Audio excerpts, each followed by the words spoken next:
Hello and welcome to the Hugh Hatrick channel.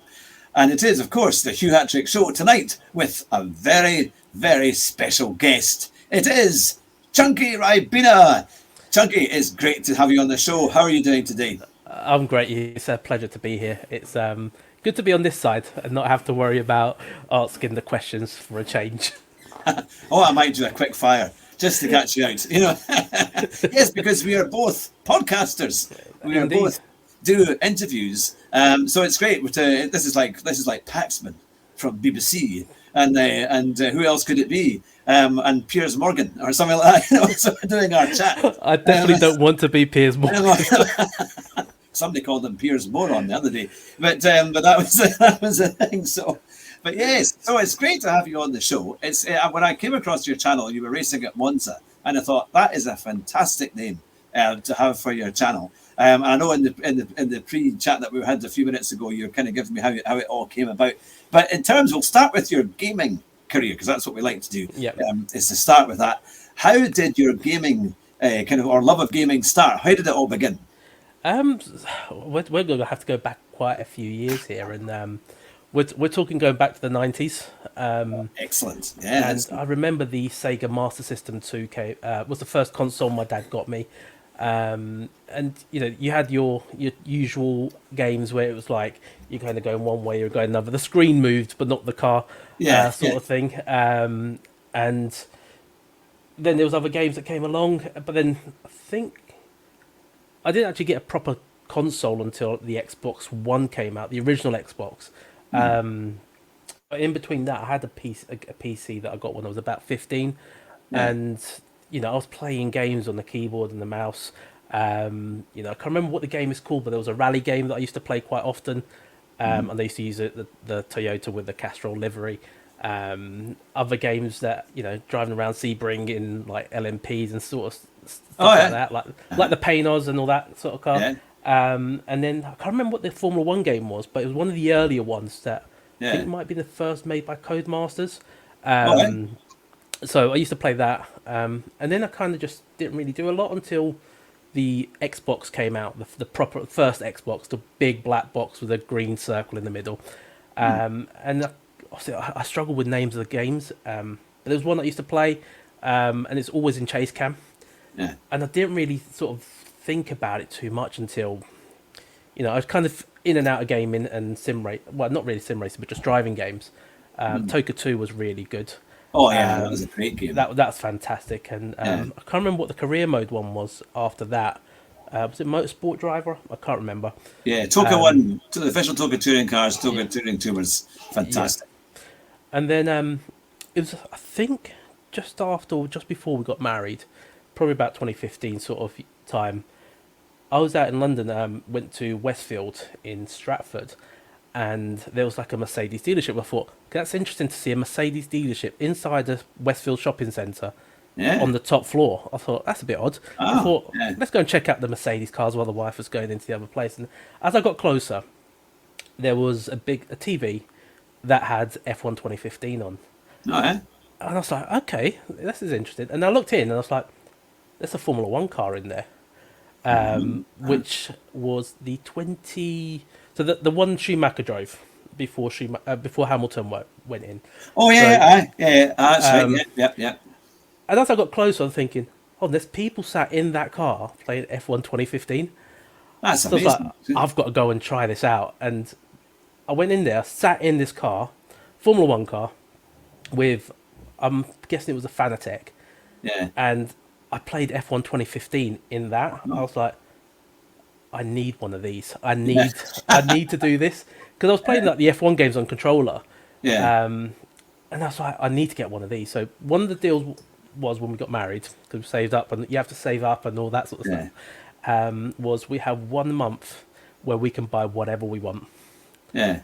So my thing was, I'm buying a PlayStation 4 and I'm buying a Logitech G29. Yeah.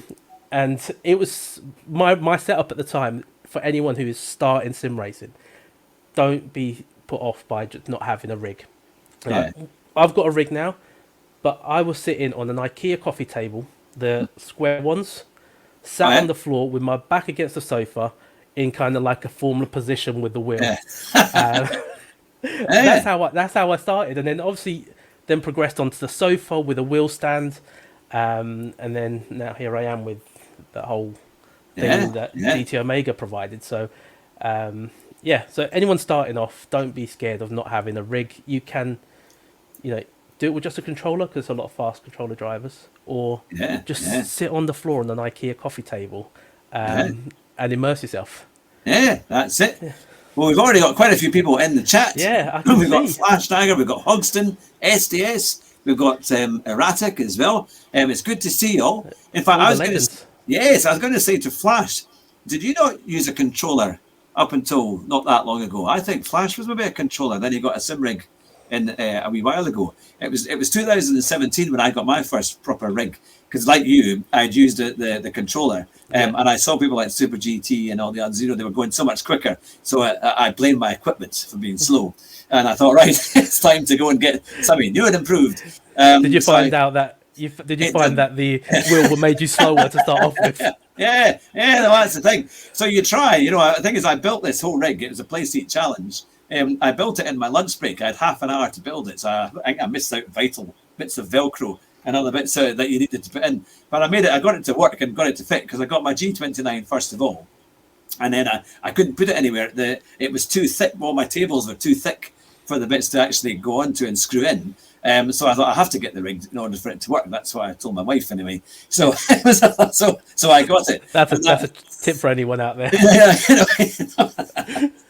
So that's it. Oh, I never used a controller for GT. Damien recently went to controller. Arcus is using a controller. Rue's in here as well. That's the thing.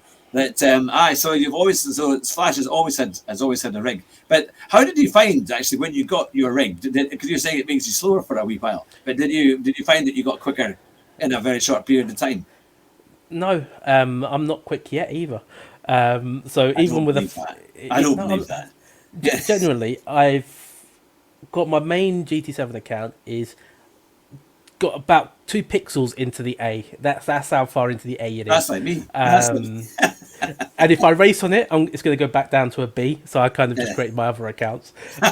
So when you see me streaming, I'm always on my B account or my America's account, because I'm not that fast. And I don't know what it is. Actually, it's to do more. I found recently to do with turning points. I can't remember whose stream I was on the other day, but I know the racing line. I know how you go into a corner to make it fast, but what I found by watching a lot of people is where they're turning is a lot earlier than I was doing. So I was braking and then turning late, whereas people were actually turning a lot earlier and hitting that apex and carrying a lot more speed. So that's one thing I found that I need to work on. I love playing with traction control because I know it's not the quickest necessarily, but I want to enjoy it and I don't want to be spinning out every 2 corners. So I find I just use traction control. It just makes it more enjoyable for me. So I probably lose about 2 or 3 tenths there. But yeah, that's it makes sense though. I mean, I use it for GT3 and I tend to take it off for GT4, but GT3, because the car, especially the Genesis, is really tricky. Accelerating out of a corner, it's so easy just for it to spin out. So when I do my time trials, quite often I have the traction control. And when we had that horrendous Genesis thing 2 weeks ago at Monza, you had to have it on. It was the most horrible thing. I tried it and I think I'd done about 3 laps before I was like, no, I'm done. I'm not even going to attempt, because the braking was. Yeah, it was really poor. Yeah, it had to brake so early. Flash, to be fair, you got a top 10 time. I think he was in the early low 38s and maybe even quicker. Is that because only 10 people drove it? Well, no, Flash is one of the fastest guys out there. No, he definitely is. I just couldn't turn out the last corner, the parabolica at the end. Even in 6th gear, it was still spinning. And so in the end, I got a silver. I did have a gold time, but it was a silver by a fraction, by 1/10. And I thought, I'm not spending any more time on it. So that was I'd had enough by then. But tell me, what are your favourite combinations when it comes to games? What kind of cars and tracks do you like? See, I grew up with Formula 1 cars. So until GT Sport came out, it was Formula One 2010 till Formula One 2017 or 18. Oh yeah. And that's pretty much all I used to do, other than, I've tried Project Cars 2. Oh yeah. I found that was very hard to control. So it was. That's exactly what I thought. That's quite fun. Yeah. So I was a bit disappointed that they didn't go into Project Cars 3, and I think they kind of just went a completely different way than it should have done. But I love Portimao. The track at Portimao is fantastic. Being Portuguese as well, that's of course, a bit biased. But I've always loved Formula One cars. But one thing in the last sort of 12 months that I've really started enjoying is GT3s and GT4s.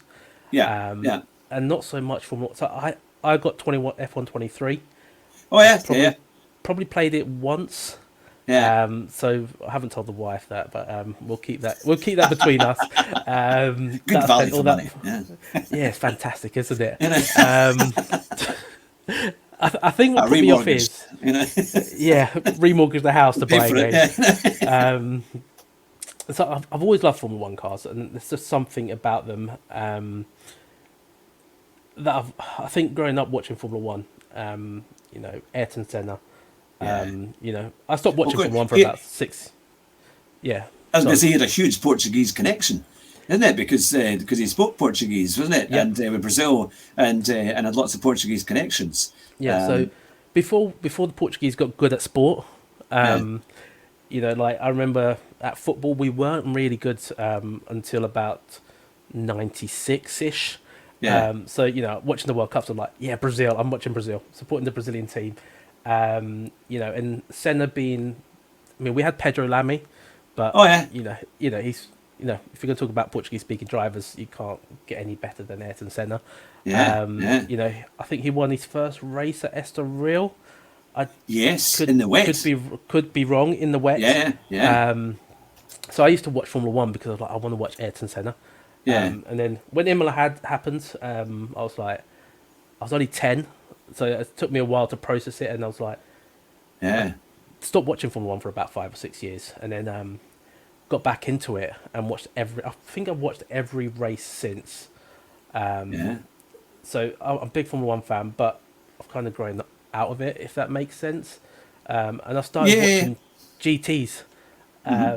There's something about it that I found with GT Sport and GT7 really.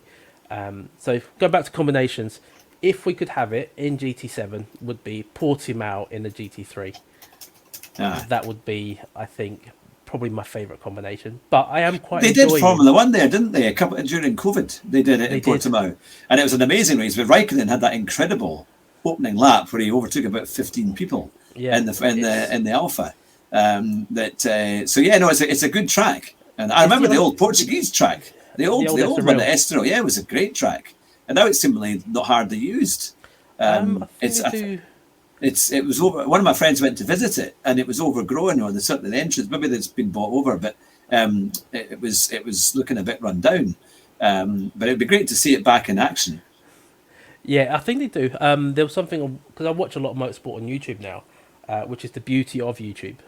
Not just that we create content on it, is I actually watch most of my TV via YouTube. Yeah, that's what we do now, isn't it? Yeah. Like Daytona was on YouTube, but all the GT World Challenges on there, the IMSA, you get all the IndyCar highlights and all that sort of stuff. But there was a GT3 race at Estoril not very long ago, that was on YouTube, which is always good to see, like a classic Formula One track. We won't go into that because getting Madrid on the calendar is just doesn't sit well with me. It's quite funny though, because I think us kind of slightly older Grand Prix fans feel exactly the same way. I think they made such a move in F1 now to try and get younger viewers, but I think they've actually forgotten what Formula One is about in terms of the show, the noise, the characters. and not being, it's very politically correct, and everyone has to say what is so much about the team and all the rest of it. Well, they can't really now go along, and in the old days when it was Senna and Berger, they used to Senna and Prost. Yeah, and Prost, but also even in without the races, on the weekends they had birthday cakes or whatever, and they would smack them in the face with a birthday cake and all sorts of things. So it was a lot more interesting, and you got real kind of characters. Like seeing Schumacher walking down that pit lane to try and find David Coulthard. Yeah, that was much more. That was the thing, wasn't it? And talk about Pedro Lamy. I was just watching a thing today. It was on my YouTube that he crashed on that Imola race. He crashed into the back of JJ Leto, and that's what stopped the race. That's what did all the bits, and then obviously what happened from there. But I mean, that was it was a colossal shunt. It was miraculous. A weekend that I think changed Formula One, because for the good, because you don't want to see that weekend happen ever again. With Ratzenberger and Barrichello, and then Senna. You don't want to see that ever again. It was just a weekend but then I think that weekend in a way shaped what Formula One is now. Yes, certainly from the safety that they had to improve it. I mean, you never have a Vauxhall Cavalier SRI safety car. I mean, that's what it was. You never will have that again. Yeah, that's what it was. It could barely do 100 miles an hour, on the straight, let alone, anything around the corners. But no, it was quite a thing. In fact, one of our Jerry has said in the comments he remembers Mansell at Estoril, and his wheel came off. He was in for a tyre stop. It was in 1991. And how long ago it was? Yeah, he came in to do a pit stop. He could have overtaken Senna for the championship because he was battling for that. And I remember James Hunt doing the commentary and saying, "No, they can take it easy. They don't need to rush." And of course, they didn't. They rushed it and they didn't put the wheel on properly. And I think he got disqualified because he went down the end of the pit lane. And his wheel came off, and they weren't allowed to go back and get the car. So yeah, no, it was quite something. But no, these were epic kind of races at the time. Yeah, I mean, Formula One back then was just on a whole different. I mean, the racing was great because the cars were smaller. There was nothing to them. So I've driven a single seater around Donington. So have I. We're doing so many things here. Was it the racing school? Was it the racing school? It was the Jim Russell Racing School. Yeah, so the blue ones. And those that's the closest I think I'll ever get to experiencing what it would have been like in the 90s and the 80s, because this car, I think, has a 1.6 litre engine in a single seater. I mean, the tyres are about that thick. They're not even, I wouldn't say thick, they're skinny. You have a round wheel that's got no dash on it, and then you've got a manual transmission and a clutch. So driving around Donington was quite the experience. And it gave me a big idea of what it's like to drive a Formula One car, especially back in those days. And now we all experience what it's like to drive a real Formula One car in 2024, because it's kind of like just sitting in your house, isn't it? That's it, and a rig. Completely different. No, it's quite a thing. I mean, I actually drove. I was at the Jim Russell Racing School 2 weeks before the European Grand Prix at Donington, and that's when I just turned 18, and so I got it as a birthday present to go and drive. It was a day's driving, and you did different cars, but it was a Vauxhall Lotus. That was I was skinny enough at that time to be able to get in it, and so I was able to get into that. And we drove around this loop at the back. And we did go-karting, and then we drove Vauxhall Astras and a few other things. But they were preparing the circuit for the race, and then we were back 2 weeks later to watch the European Grand Prix. That was the second part of my birthday present. So I actually saw the race where Senna won at Donington. So it was an incredible thing. Have you ever been to a Grand Prix to actually see? No. So this is the big thing, right? So I've never been to a Grand Prix. It's on my bucket list, and I have seen a Formula One car in person. So I don't know if you remember, probably about 10, 15, 20 years ago, they did that parade in London. Oh, with Jenson Button. Wasn't it? So I was there, and, like seeing Regent Street and Piccadilly Circus completely packed. I mean, I've never experienced anything like that. I had one of those Samsung flip phones Oh yeah, yeah, That I didn't have it for very long, and I think it might have been Coulthard in the Jaguar that drove yeah, past, and that thing was yeah, so loud that the yeah. microphone in my phone stopped working. And I wasn't even upset about it. I was like, Yeah. that sounds just fantastic. So this year is my 40th birthday in September, and I've been told I can go to a Formula One race. Oh, so what are you going Now, to choose? Abu Dhabi. well, here's the thing, a lot of you probably can relate. Is I was told I can choose whatever race I want. Oh, Until I started saying Vegas would be nice. yeah, yeah, yeah. Suzuka would I be quite nice. enjoyed that race. Yeah, And then I was told, no, it has to be in Europe. So I was thinking, okay, Monaco would be nice. Silverstone would be nice.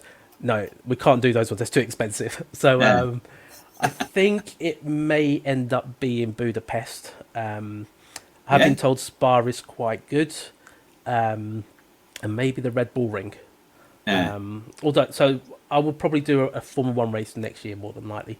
Which one I yeah. don't know. Yeah, I would actually quite like to do the classic race, classic GP at Monaco, Yeah, because it's a lot cheaper to get into that. And we went to France a few years ago, and from the south of France we could get the train into Monaco, and I took my family with me, and we walked around the track. It was being taken down at the time because it was just at the end of June, but the atmosphere at Monaco, even without all of that, is electric. And yeah, I thought it would be incredible to see that, the old classic GP yeah. cars race around Monaco. That would be something. Going back to the Senna thing, I mean, Senna and Monaco, you don't get any better than that. That's the if you're gonna put a Formula One driver in the circuit, Senna and Yeah, Monaco it's by far yeah. the one. But I have been to Formula E, Oh yeah, yeah, and as much as people hate on Formula E, I nice. really loved it. I've been twice. Yeah. I've done both the Battersea Park races, and those things are surprisingly loud. All right, yeah, because it sounds like there is an electric whine from it Yeah, when you see them. but that wine is actually not as quiet as people might think it is, Yeah. which is pretty interesting. But I also got to going to the pit lane as well, Wow. and so as a bit of a hobbyist photographer, I've got a photo book somewhere in this room of photos that I've took on the pit lane, Formula E at Battersea Park. So Yeah, yeah. I know because Battersea Park they used to do a race there many years ago. I'm sure they did F1 back in the 50s, so they did a big classic race at Battersea. Oh no, Crystal Palace. It was Crystal Crystal Palace, Palace. that's the one. Yeah, That's what it was. But yeah, we used to race up here where I'm from in the Scottish borders. There was a racetrack. It was Charlton. No, what was it called again? It was just just outside Duns in the Scottish borders, and it's an old airfield. And they used to have Jim Clark turning up there. They had Sterling Moss, they had Jack Brabham, all the guys in the early 50s would race there, and it was just in a field, just in an old airfield at Charter Hall. That's what it was, Charter yeah. Hall in the Scottish borders, it was something. But actually, now Jerry has said that the classic Silverstone Grand Prix is really good, and it's on the August bank holiday, so that would be one to maybe measure. Actually, that would be quite good to go to. It would be, but I've already got plans for the August bank holiday. All right. So, Spa or because I'm trying to think when Spa's. I know some of the guys watching here know that I'm a big wrestling fan, Aye. and AEW goes to Wembley again this year. So that's where I'll be at bank holiday weekend. I'll be at Wembley Stadium watching people in hardly any clothes throwing each other around. Yeah, so I went last year. It's fantastic. 80,000 people watching wrestling in Wembley Stadium was. No, Simon, I can't cancel those plans. I think wrestling at the moment has probably done more for my mental health, especially over COVID, than motorsport. So I've got to give them that due. Yeah, yeah. No, it's funny you like the different sports. Going back to Formula One, Yeah. and the game as well. Do you find that you prefer playing? I know you didn't play F1 2023 that much, but did you play previous F1 games in the last few years as well as GT7 and things like that? So when GT Sport came out, I did play GT Sport, and so that's one of the first games I got when I had the wheel. And I think it must have been F1 2018 Oh yeah, that I yeah, played quite a lot. I've actually was going through my own personal. So this is not my personal YouTube account that I do my gaming on. yeah, I've got my own one that I use to watch stuff, and I yeah, was going through it the other day. And I was like, I've actually uploaded videos back yeah, in 2017 of me. One's a GT Sport race, which I'm probably going to download and re-upload. yeah. But I was driving around Silverstone in F1 2017, I think it was, Oh yeah, yeah, trying to do it with no traction control.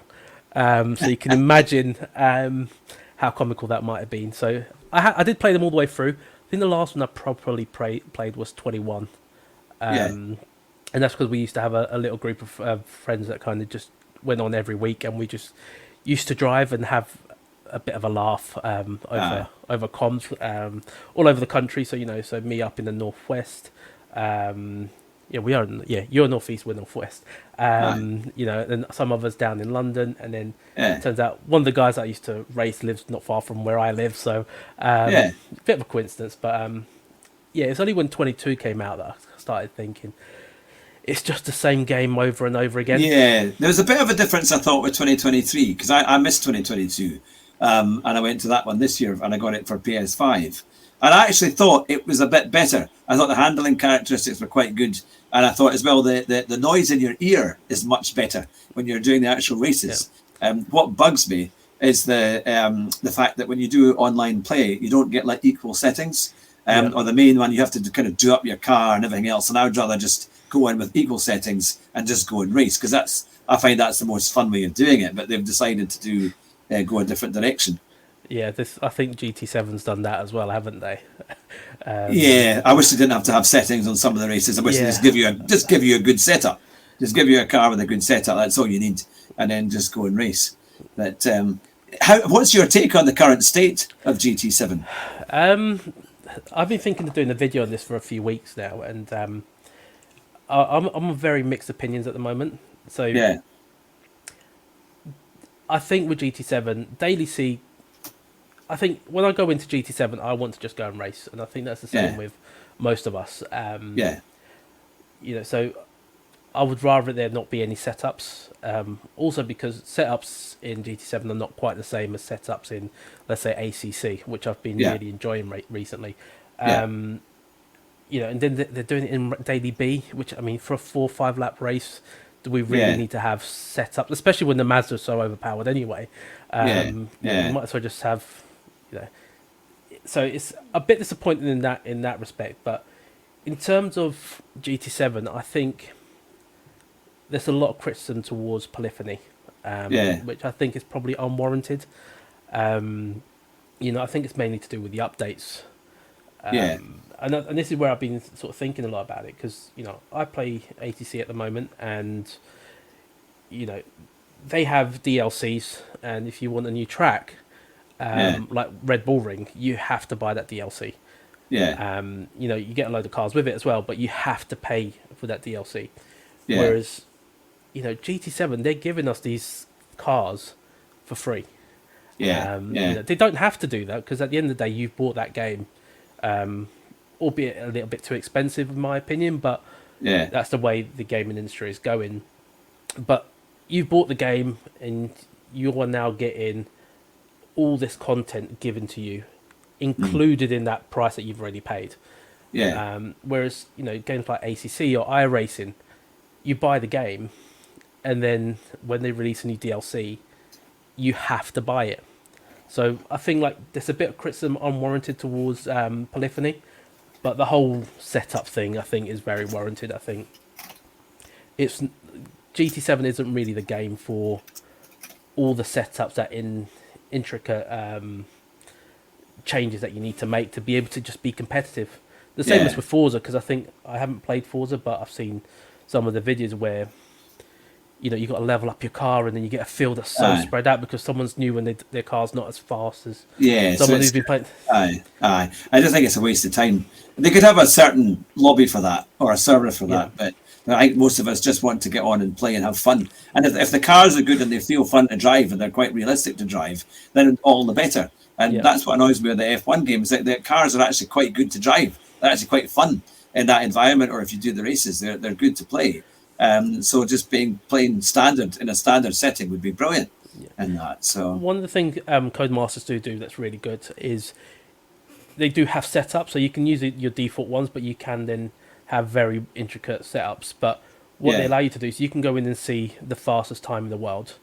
You can see what Jana Otmir is using, and say, actually, I want to just copy his setup. Yeah, and that gets transferred, and you save that. So that's a good. They got the setups, but you can choose to copy someone else's. I mean, I wouldn't use Jana Otmir's because the way he can control a car is completely different to how I control it. So I would struggle with Jana's. But yeah, it's a mixed state I think for GT7 at the moment. But it's the one game what we got to remember is that's bringing us all together. Yeah. And at the end of the day, complain and moan. no matter how bad it could ever get, we got all these people in here watching. All the people that subscribe to our channels, that we go and watch as well. Yeah, all because of this little game called GT7. So I mean, there are great aspects to it. Don't get me wrong; it is quite fun. I think single player is quite fun in places. It's quite good. Some of the challenges are all right, but I think because the sports side is so popular, that's what is really taken off, isn't it? It's kind of that's what you really like to do. That's why I did my video a couple of nights ago on it, just saying it'd be nice to have a bit of variation, because they've got so many combinations and tracks. It would be nice to have something that's not just GT3 and GT4. That I quite like the Super Formula. I think they're quite good, but I think it'd be great if GT7 could get like a single seater, like a kind of Formula Ford. If they could license something like that, even an old Vauxhall Lotus or something, and have a classic kind of single seater that was low powered. I think that would be great fun. It would open up a lot more doors, because I think knowing obviously we don't know what the Formula One series is going to do this year, because I have a feeling that the game that comes out in June or July will be completely different to the previous iterations. Because I think this might be the first year where we get something for the new generation of consoles, and it might be just on the new generation. Because a lot of the games at the moment, including GT7, I think are being held back by chip shortages, PS4s and the old Xboxes, to make it work for both. So I think the new F1 game will probably be a lot better. It'll be a completely new game from the ground up. I hope I'm not disappointed. But the Simulate AC 2 is coming out as well. Assetto Corsa 2 is coming out on PC, so that could be quite interesting. I think it's going to be a good year for games, for car-based games. Hopefully we might have Solar Crown out at last. I wouldn't hold my breath. We've got Le Mans Ultimate coming out this month, I think it is. All right.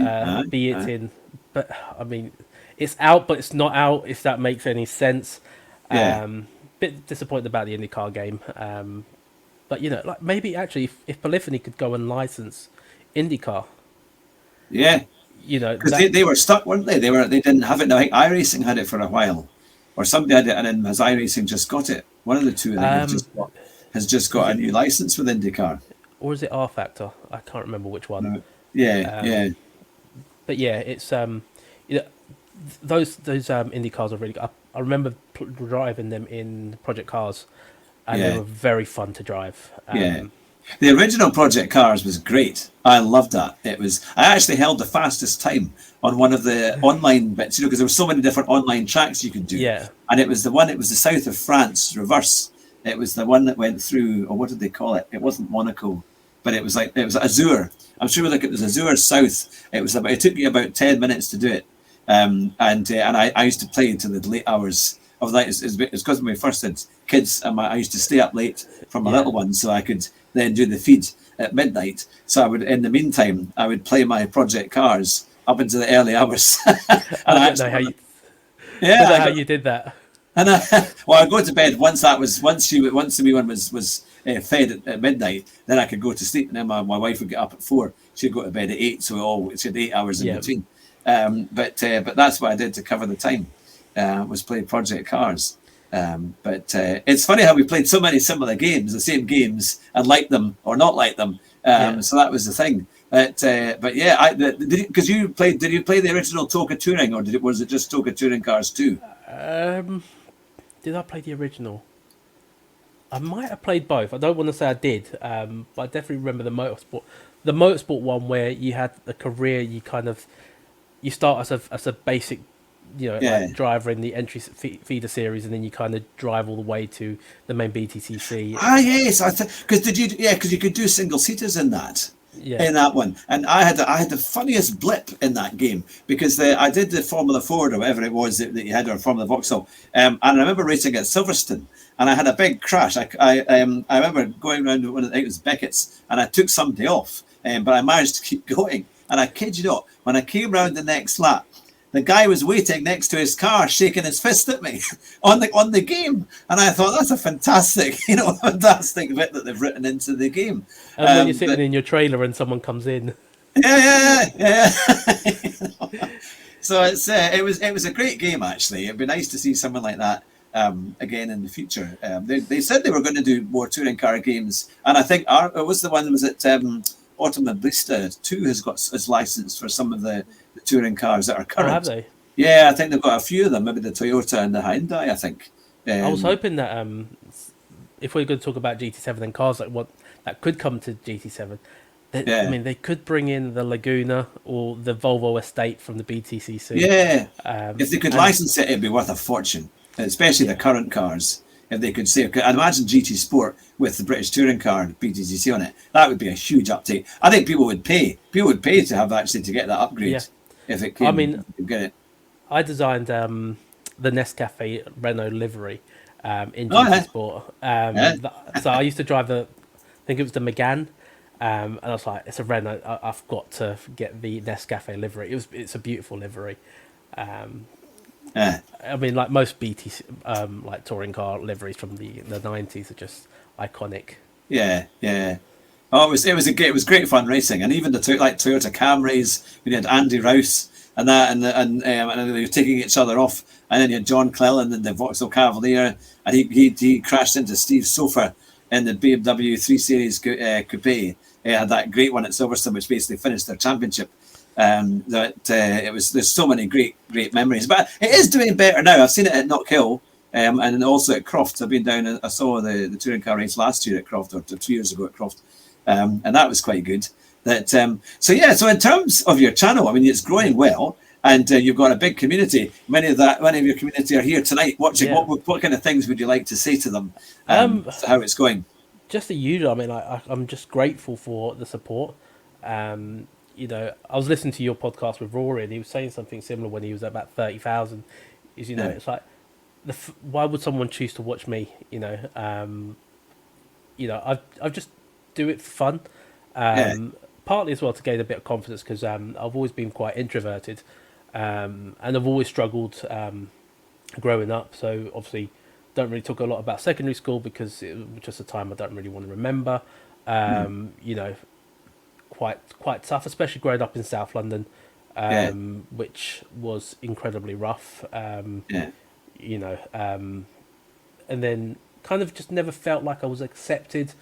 And then I was like, I just need to build a bit of confidence. My first few videos that I did had me typing into Google, then getting Google to speak it out in that AI voice. And then I would download that and post it into the video, and then that's how I started with my videos. And then I just gradually got to the point where I was like, I need to just do it myself. And the fact that some people, I mean, there's people that are still there from day one. I've watched some of my first streams, and the people that watch now were there at the beginning. And it's just, I didn't think I'd get 1,000 subscribers. To be closing in on 3 is mind blowing. In just over 18 months, I think it is. That's very good. Yeah. Obviously, the content I'm creating is slightly different. So anyone that's watching that, might notice my content shifting a little bit. It's partly because I just want to. I've always liked different games, and I don't want to burn myself out. And I'd also say to everyone else, don't focus on that number of subscribers, and do content just for the purpose of getting that number up. At the end of the day, we've all got to enjoy it. And at the moment, I'm enjoying ACC. So my content is shifting slightly. Not that I've forgotten about GT7, because I'll still be doing a lot of GT7 going forward. But I noticed a lot of people are doing that now. Or I think it's the feel of ACC, isn't it? It's more involving. Yeah, I mean, going back to setups, it's all about setups with ACC. But it's understandable in that sense. It's more realistic having a setup, because you have to have that for these kind of cars. Yeah, this week's actually quite interesting between ACC and GT7, because Daily Race C is the same race as LFM in the sprint race. It's both Nürburgring in the GT3s. So it's a really good comparison this week to see how one game could be compared to the other. And I know we've got Hogston here, who's doing a lot of ACC stuff. Oh yes, Hogston, yes. Which is fantastic. He's a great streamer, so if anyone hasn't checked him out. I was going to say, for you guys in the chat, please feel free to put your channel links in there as well, because we always like to try and support one another's channels. And that's one thing I do love about my on my channel. I know a lot of us do that. Flash does it. I know Sparks does it. I'll always be grateful for Dead-Eye Delboy, who without him, my channel wouldn't be where it is now. I know he probably wouldn't want to take that credit, but he's been one of the supporters from the off. When in his streaming, he's like, go and check this guy out, go and check him out. Erratic was in here earlier. Erratic, you are an absolute erratic person. Let's just put it that way, for a very good reason. But yeah, the community is just fantastic. It's just, I will always get people to share links. If anyone ever comes into my streams and I'm doing GT7, just put exclamation SO and tag the person, and it links to their channel. Right. Oh, that's quite good, isn't it? So only works on GT7 at the moment, but I'll probably try and allow that to happen on ACC. But yeah, the community is fantastic. There are some which we won't name, that do try and spoil it. And I won't give them the time of day, because it has got to a point where some people do come and try and troll you, and do try and almost destroy your mental health. So there are those people out there. They know who they are. But for 99.9% of people, it is absolutely fantastic, and they're a pleasure to have on my stream or me on their stream. I think that's the nice thing about the communities of the different YouTubers, isn't it? That you choose your different races, you choose how you build your channel, and what you have, your enthusiasm. And it's tough being enthusiastic about certain. When I did the Genesis time trial, it was really tough trying to be enthusiastic about that. And I thought no one's going to want to watch me being miserable about this car, so I really had to put on the smiling face and we'll get there. When it was clearly not getting there. So it is quite fun how people do it. But it's great fun. We love playing games, don't we? We just love the racing games because we want the real action. This is as close as we feel we can sometimes get, to getting into a racing car, isn't it? And playing, and things like ACC, they're fantastically intense. And you feel every bump. In fact, I was racing at Bathurst last night on ACC on the PC version with Jeff, the Sim Cafes community. And the thing is, you come along the top of Bathurst, and as you come down the hill, there's a huge bump as you go into the right-hander. Now on GT7 today, on their time trial, there's no bump. It's just totally smooth, and you just go straight through. But on the ACC, it totally throws the car. If you even do the same Nürburgring, Nürburgring as well. Yeah. I mean, I've got to say that the ACC version of Nürburgring is a better version. I mean, the last chicane itself, I do not like the version they use in GT7. Yeah. It's partly because I can't control the car through that chicane.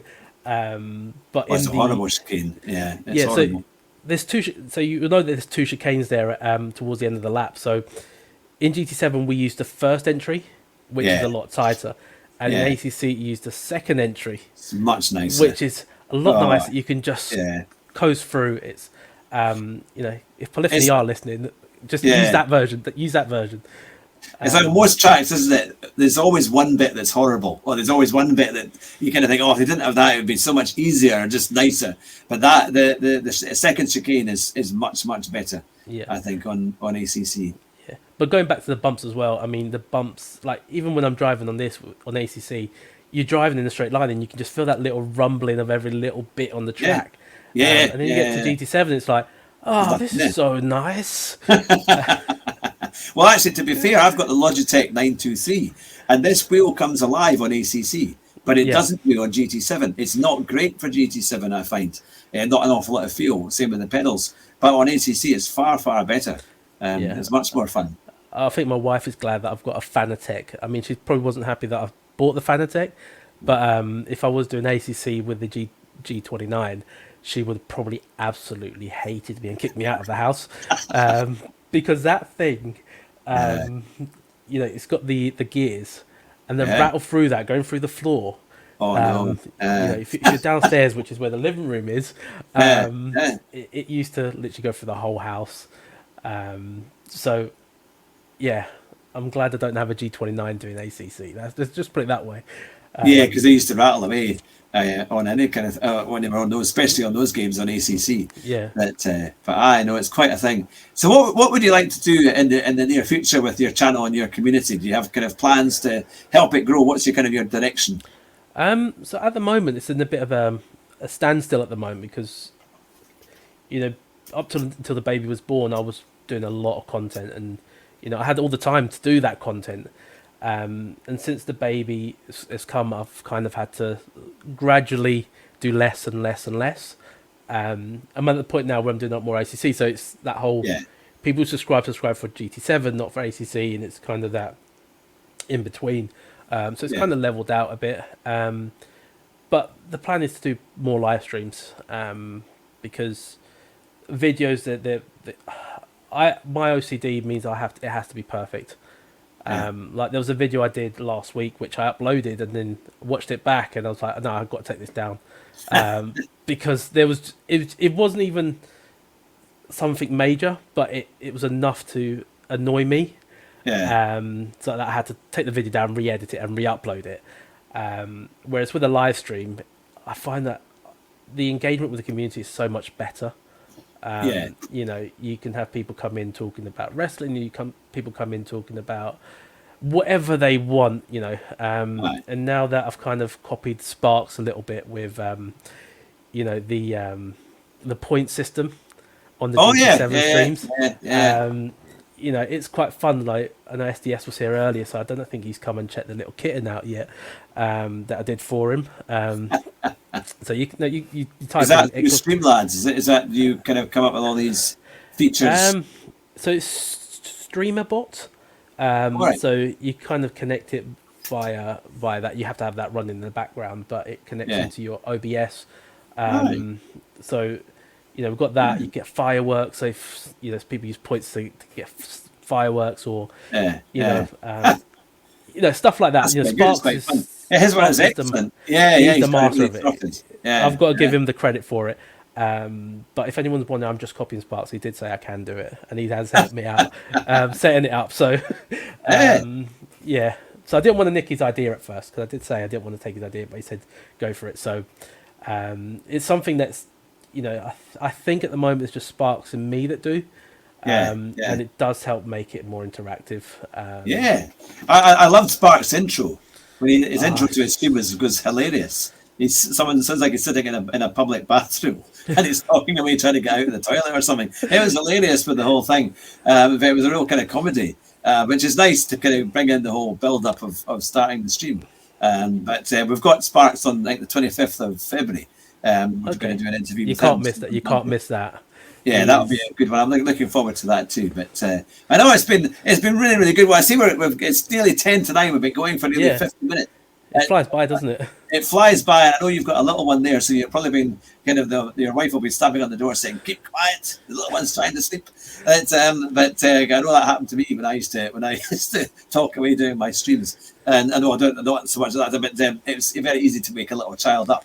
But for last quick words for your community, this is your chance to answer some questions. Now, for the community here, what would you like to ask Chunky?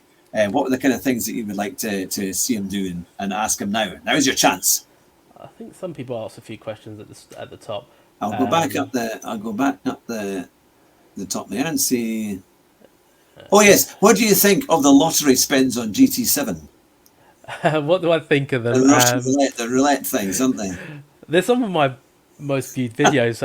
So for content, fantastic. I got a lot of slack from some people about how I've worded the thumbnails. Because I was like, is it fixed?